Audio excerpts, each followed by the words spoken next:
give this week the links or in the description of this video. I had 5 sessions this week, and started off with Activates with Martin Jewiss, and I think my light bulb moments there were the question, how might we, which I believe Mike Burrows uses a lot as well, I'm told.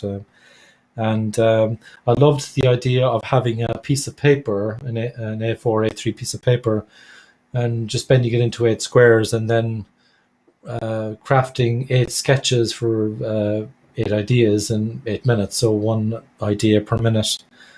Really nice. I thought we were going to run out of time, and then realized you just do that bit in 8 minutes. It was really cool, some of the ideas that came out when we did that. So really like that. Thank you, Martin, for that session, and for Ahmad Qureshi for supporting that as well. Really enjoyed that. So that was on Monday. Then I was talking to Danya Issa and Himanshu Jain about how can you use Kanban for projects. I'm not a huge fan of projects, as you know. I'm more of a product guy, but I took one for the team, so to speak, and we talked about using Kanban as a strategy to optimize value. Quite a good conversation, and very grateful to the input from Himanshu and from the setup of the session by Danya Issa from University of Westminster. That was really cool.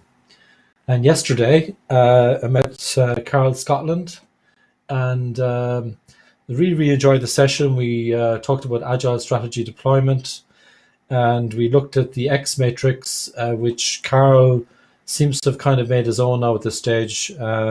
He had this taste mnemonic which helped me to remember the different parts of the X matrix, the true north, where are we going, what are our aspirations, what are we hoping to achieve, what strategies might we put in place to kind of deal with those aspirations. And he had up to 5 strategies, but it was like he was using it as a tool, knowing that really you should have less strategies so you could be clear where you're going.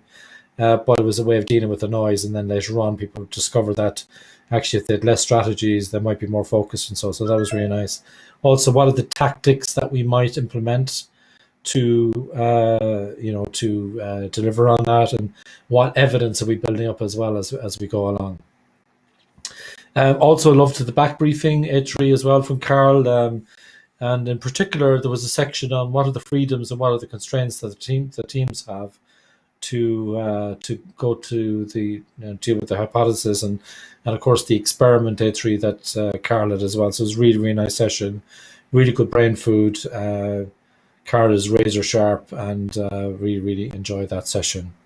Then today I met Daniel Dwaron, Daniel from TameFlow, and we talked about flawed mental models. It was coming from a TameFlow perspective, and we covered a lot of ground. So we've done a lot of shows on TameFlow with Steve Tendon, and Throughput Accounting with Daniel as well. And this was kind of a nice summary in an hour of some of the key flawed mental models that people have, cognitive biases that people have, and how you can maybe overcome some of those. So that was really nice. And then today, this evening again, today we had Ben Maynard talking about less measures, more outcomes, and we went through, if you don't know where you're going, you'll end up somewhere else, and visions should be from visionaries, and sometimes they're a bit meh, and but you need some kind of direction where you're going, and so that was really cool. And we went through the logic model, we looked at evidence-based management, and then Ben had a good laugh off me getting people to vote on the measures, because sometimes democracy doesn't work. I got a giggle out of that one because that rang a bell for me. And so instead then we looked at some system models for, how could I get to a particular situation.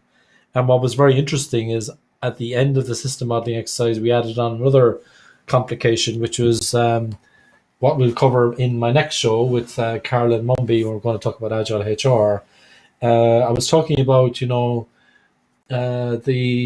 what's kind of holding people back, I suppose, from maybe optimizing flow or following the agility path themselves, because they might be motivated to be specialists or to get promoted through the management path. So we did a system model on how about a different situation where this is an idea from Craig Larman, by the way, where you get promoted based on the number of materially different skills that you have and the number of skills that you can coach other people on, which would promote multi-learning, more flexible teams, more close to what's going on with the customer, and using that as a third game that you can play so that you don't get penalized, or there's no kind of impediment from the system, if you like, for you. Because while everybody gets the idea of learning and they like learning, should it really be down to people being passionate about learning on their own?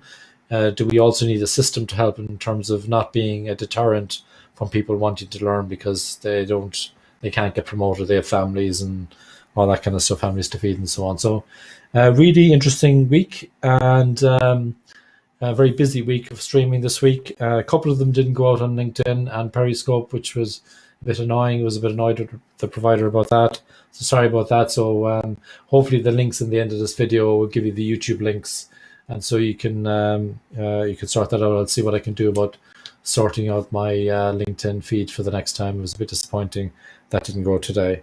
So that's kind of it. I'll see you again in another few weeks talking about Agile HR, and thank you very much for tuning in and for supporting. The links are in the description of the video if you want to see the full videos for any of those sessions that I talked about today. Okay, have a lovely evening, and thank you very much. Over and out.